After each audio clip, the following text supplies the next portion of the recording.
जब मूसा अलैहिस्सलाम ने बनी इजराइल के लोगों को फिरौन से बचाया, तो ऐसा क्या हुआ कि वे लोग अचानक सोने की गाय की पूजा करने लगे।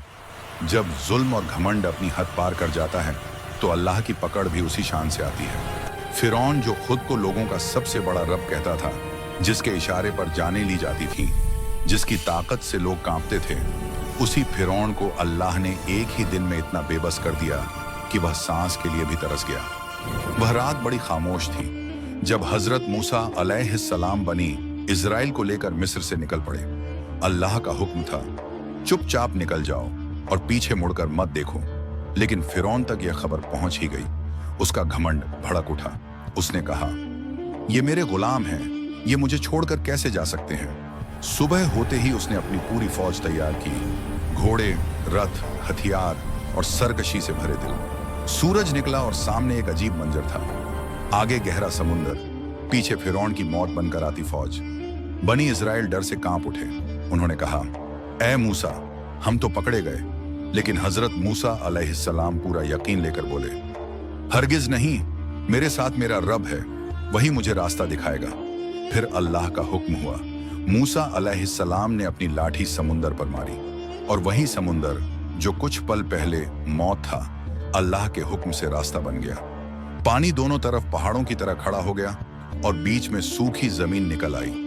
मूसा अलैहिस्सलाम और बनी इजराइल उस रास्ते पर चल पड़े। जब फिरौन ने यह मंजर देखा, तो उसे भी यकीन हो गया कि यह कोई मामूली बात नहीं है। लेकिन घमंड ने उसकी आंखों पर पर्दा डाल रखा था।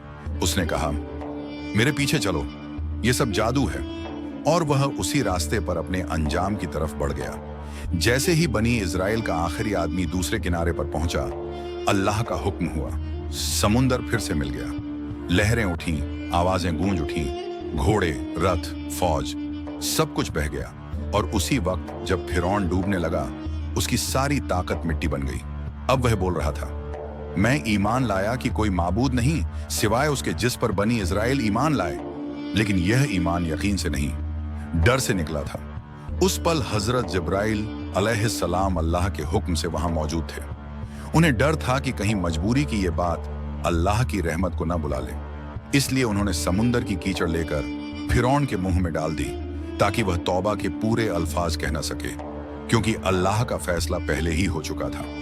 तौबा वही कबूल होती है जो मौत से पहले हो, मौत देखकर नहीं। फिर अल्लाह ने फिरौन की रूह को पकड़ लिया और उसी फिरौन की लाश को समुंदर से बाहर फेंकवा दिया, ताकि आने वाली नस्लें देखें। जो खुद को खुदा कहे, उसका अंजाम क्या होता है। बनी इजराइल दूसरे किनारे खड़े ये सब देख रहे थे।